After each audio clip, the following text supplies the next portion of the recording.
আমার বাড়ি যেহেতু ভোলা, আমি ভোলা নিয়ে একটু বলি। ভোলার 4টি আসন এবং এখানে বিএনপি শক্তিশালী অবস্থান। যদিও ভোলা সদর যেটি, সেটি আপনি জানেন যে আমদানির রহমান পার্থ, তার বাবা নাজিবুর রহমান মঞ্জু বিজেপি একসময় জাতীয় পার্টি করতেন, পরে 2001-এ 4 দলীয় জোটের সঙ্গে তারা যুক্ত হয়েছেন এবং এই নাজিবুর রহমান মঞ্জু কিন্তু অন্যতম একজন উদ্যোক্তা 4 দলীয় জোট গঠনের বিষয়ে। এবং সেই নাজিবুর রহমান মঞ্জুর ছেলে আমদানির রহমান পার্থ দীর্ঘদিন 20 দলীয় জোটে ছিলেন। মাঝখানে একটু তিনি রাজনীতিতে সক্রিয় ছিলেন না, এখন আবার তিনি কিন্তু রাজনীতিতে সক্রিয় হয়েছেন। তিনি ঢাকা 17-তে কিন্তু নির্বাচনের প্রচারণা চালিয়েছেন এবং আমরা দেখেছি বিলবোর্ড থেকে শুরু করে ব্যতিক্রম বেশ কিছু বিষয় তিনি করেছিলেন। একটা পর্যায়ে এসে যখন আমরা দেখতে পেলাম যে বিএনপির চেয়ারম্যান তারেক রহমান এই ঢাকা 17 থেকে নির্বাচন করবেন, তার সম্মানার্থে আমদানির রহমান পার্থ কিন্তু সেখান থেকে নির্বাচন করলেন না, তখন তিনি চলে গেলেন ভোলায়। ভোলায় সাবেক প্রতিমন্ত্রী, ধর্ম প্রতিমন্ত্রী মোশাররফ হোসেন শাহজাহান সাহেব, তার পারিবারিক ঐতিহ্য এবং তাদের যে সামাজিক অবস্থান অনেক ভালো, তার ভাই, আপন ছোট ভাই গোলাম নবী আলমগীর, তিনি কিন্তু ধানের শীষের প্রার্থী ছিলেন।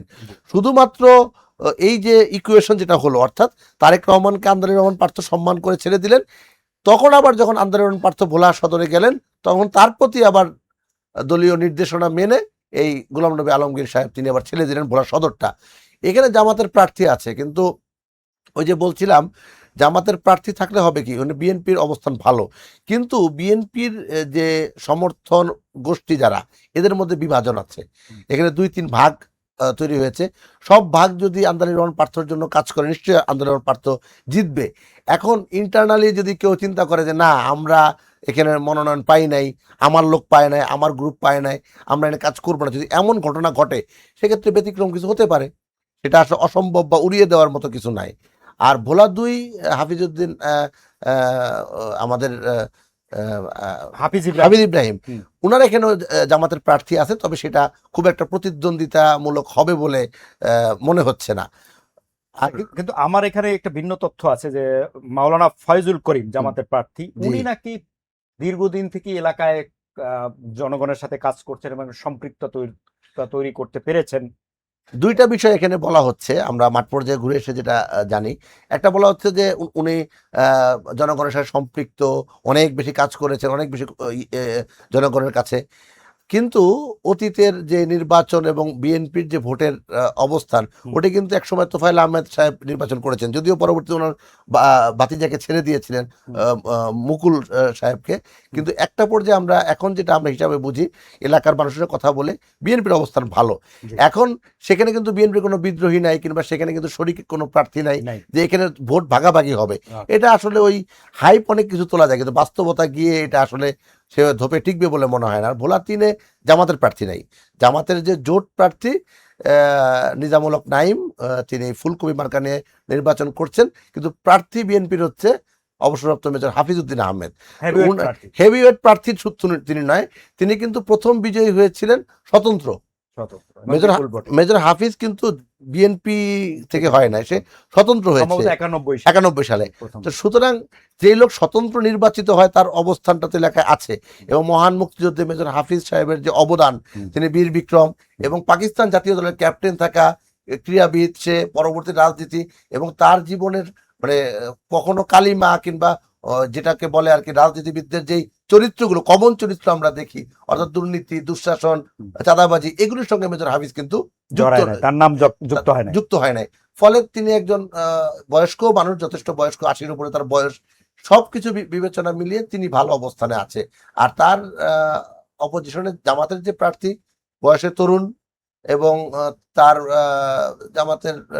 জামাত না, তিনি BDP development party, Bangladesh development party থেকে তিনি নির্বাচন করছেন, জামাত তাকে সমর্থন দিয়েছেন। কিন্তু আমার ধারণা এটা মেজর হাফিজ সাহেবের কাছে আসলে ধারে কাছে যেতে পারবে না। আচ্ছা আচ্ছা, 4 আসন নিয়ে তো একটু ঝামেলা আছে এখানে, যে আগে যে এমপি ছিলেন তিনি তো মনোনয়ন পায়নি, এটার ইকুয়েশনটা কি হতো? ভোলা 4-এ আসলে যেটা হয়েছে, চরফেশন মনপুর এলাকা নিয়ে যেটা ভোলা 4-এ আসলে দীর্ঘদিন সংসদ সদস্য ছিলেন নাজিমউদ্দিন আলম। এই নাজিমউদ্দিন আলম সাহেবের সমর্থক গোষ্ঠী আছে। নতুন করে আবার যুবদলের যিনি বর্তমান সাধারণ সম্পাদক নুরুল ইসলাম নয়ন, তারও কিন্তু সমর্থক গোষ্ঠী আছে। ফলে সবাই কিন্তু চেয়েছিল যে একটা সুষ্ঠু সমাধান হোক। তো সমাধান দুজনকে দিয়ে তো আর সমাধান সম্ভব না, দুজনকে তো দেওয়ার সুযোগও নেই, একজনকে দিতে হবে। দল নিশ্চয়ই যেটা ভালো বিবেচনা করেছেন সেটা বিবেচনা করে তারা নুরুল ইসলাম নয়নকে দিয়েছেন।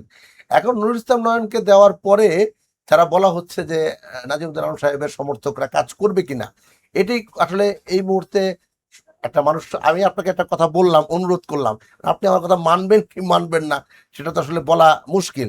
যদিও আপনি খেয়াল করেছেন ঢাকা 17 অর্থাৎ বিএনপির চেয়ারম্যান তারেক রহমানের যে নির্বাচনী আসন, সেখানে কিন্তু প্রচার কমিটিতে অনেক গুরুত্বপূর্ণ জায়গায় নাজিমুদ্দিন আলম সাহেবকে রেখেছেন এবং আমরা বেশ কয়েকদিন দেখলাম তারেক রহমানের সঙ্গেও তিনি সেখানে গেলেন, অর্থাৎ তাকেও কিন্তু সম্মানিত করা হয়েছে, সম্মানিত করা হয়েছে, মূল্যায়ন করবে দল ক্ষমতায় গেলে। কারণ এখানে মূল্যায়নের বেশ কয়েকটি জায়গা আছে, অর্থাৎ এখানে উচ্চ কক্ষ আছে, উচ্চ কক্ষ ছাড়াও পার্টি পরিচালনার ব্যাপার আছে।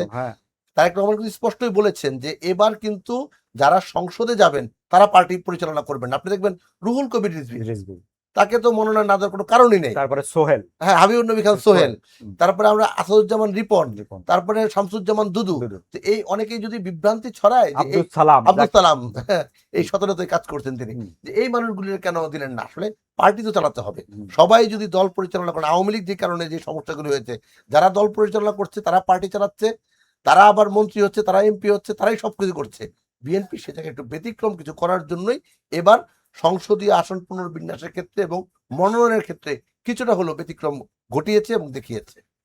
এখানে এখানে আরেকটা বিষয় আছে, নুরুল ইসলাম নয়ন থেকে একে তো তরুণ নেতৃত্ব, যুব দলের সেন্ট্রাল সেক্রেটারি, এবং তার চেয়ে ক্লিন ইমেজ, এটি কিন্তু একটা বড় ইম্প্যাক্ট তৈরি করবে এলাকায়। হ্যাঁ, মানে বিএনপির এই প্রার্থী বাছাইয়ের ক্ষেত্রে এই ভোলা চারটা কিন্তু আসলে চমৎকার চয়েস হয়েছে, কারণ একটা ক্লিন ইমেজের প্রার্থী খুব দরকার। আপনি আগের প্রার্থীদের নানান ধরনের সমালোচনা থাকে, মানুষের কাছে যাওয়ার একটা, সেক্ষেত্রে নুরুল ইসলাম নয়ন এই চারটি আসলে সবচেয়ে বেস্ট চয়েস ছিল বিএনপির, এটা মানে আমার জানা তথ্য মতে। ভোলার কথা আলোচনা হচ্ছে, নয়ন কি আছেন লাইনে? নয়ন, ভোলার 4টা আসন সম্পর্কে আপনি কি দেখছেন? ভোলার 4টি আসন, দ্বীপ জেলা ভোলার 4টি আসন, এর মধ্যে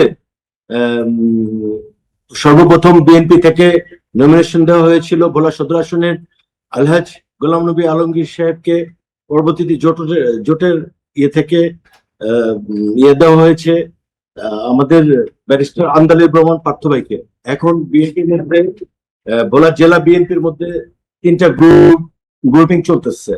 এখন যদি 3টা গ্রুপিং মিলে একসাথে হয়ে নির্বাচন করতে পারে তাহলে পার্থ ভাই বিপুল ভোটে জেতার সম্ভাবনা রয়েছে। এছাড়াও জামাত ইসলামের অধ্যক্ষ এম নজরুল ইসলাম সাহেব, উনিও শক্ত ক্যান্ডিডেট হিসেবে ভোলা সদরে বর্তমানে রয়েছেন। আর ইসলামী আন্দোলনের ভোলা সদরের থেকে নড়ছেন মাওলানা ওবায়দুর রহমান, এবং ভোলা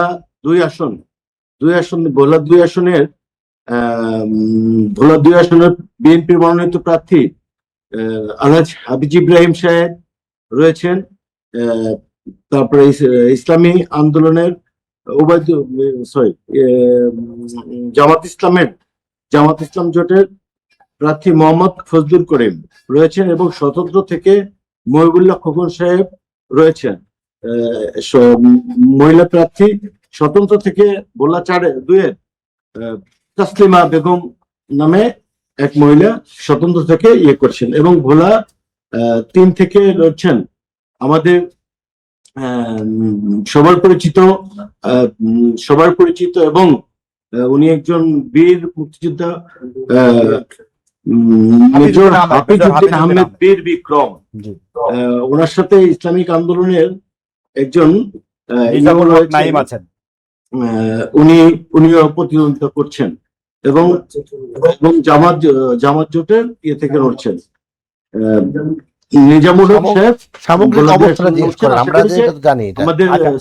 কোন আসনে কে লড়ছে নয়ন, আপনাকে একটু থামাচ্ছি। আমরা জানি যে কোন আসনে কে লড়ছেন, কিন্তু আসলে আমরা জানতে চাচ্ছি কোন আসনে কার জেতার সম্ভাবনা আছে, ভোটের পরিস্থিতি কি, জনসমর্থন কার পক্ষে, এটা যদি একটু বলেন। বিএনপি যারা নমিনেশন দিয়েছে কিংবা বিএনপি যারা রয়েছেন তারাই জেতার সম্ভাবনা রয়েছেন, সবাই জেতার সম্ভাবনা রয়েছেন। এবং ভোলা 4-এ আমার শ্রদ্ধ বড় ভাই সেকান্ত রহমান সাহেব ভাইয়া বলেছেন যে ভোলা 4-এর সাবেক 4 বারের এমপি ছিলেন নাজিমুদ্দিন আলম সাহেব। তো এখানে বর্তমানে যুব দলের কেন্দ্রীয় সাধারণ সম্পাদক নুরুল ইসলাম নয়ন ভাইকে দেওয়া হয়েছে বিএনপি জোট থেকে। এখন ওখানেও কিছুটা আমরা লক্ষ্য করছি, যদি বিরোধ লক্ষ্য করছেন, বিরোধ মানে 2 ভাগে বিভক্ত সাধারণত। যদি ওখান থেকে 2 ভাগে বিভক্তটা থেকে 1 ভাগে নিয়ে আসা যেত, তাহলে হয়তো আর কোনো ভোলা 4-এর ব্যাপারেও কোনো সন্দেহ থাকে না। আর ঠিক সেরকমই ভোলা 1-এর ক্ষেত্রেও ওই রকমই। আচ্ছা, ভোলা 2-এর পরিস্থিতি কি? ওখানে হাফিজ ইব্রাহিমের অবস্থান কেমন এবং জামাত প্রার্থীর অবস্থান? এসে ইয়ে না করেন তাহলে এখানে আচ্ছা, ঠিক আছে, আপনাকে বিষয়টা যেটা আমরা বুঝতে পারছি, কারিগরি ত্রুটির কারণে হয়তো পুরো বিষয়টা করিনি, কিন্তু আমরা যেটা বুঝলাম ভোলা সদর এবং ভোলা 4 যেটা, এই 2টি আসন নিয়ে আসলে শঙ্কার কথা বলা হচ্ছে। আসলে শঙ্কাটা বিএনপির অবস্থানই ভালো বা জোটের অবস্থা ভালো। জি, আমরা বুঝতে পেরেছি। নয়ন, আপনাকে ধন্যবাদ। আমরা বুঝতে পেরেছি। জি, আপনি বুঝতে পেরেছি, ধন্যবাদ আপনাকে। তো যেটি হয়েছে, অর্থাৎ ইগোর একটা সমস্যা কিন্তু আছে। অর্থাৎ একটা নেতা তিনি তার কর্মী বাহিনী দীর্ঘদিন লালন পালন করেছে, এবং এই দীর্ঘদিন বলতে কিন্তু 1 দিন 2 দিন না, 17 বছর। এখন ওই যে মাঠ পর্যায়ের কর্মীটা, সে চিন্তা করছে যে এখন আওয়ামী লীগ আছে, দুঃশাসন হচ্ছে, আমি মার খাচ্ছি, জেলে যাচ্ছি, এক সময় সুদিন আমাদের কিন্তু আসবে।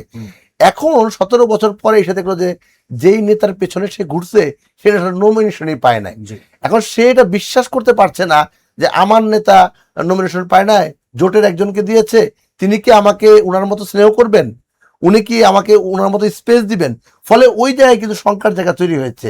এখন যেটা নয়ন সম্ভবত বলতে চেয়েছিলেন, ওই যে সদর আসনে আন্দোলন প্রার্থীর পাশে গিয়ে দাঁড়াতে হবে গোলাম নবী আলমগীর সাহেবকে, এবং বলতে হবে যে ভাই আমরা সবাই এক, এটা দলীয় সিদ্ধান্ত, জোটের সিদ্ধান্ত।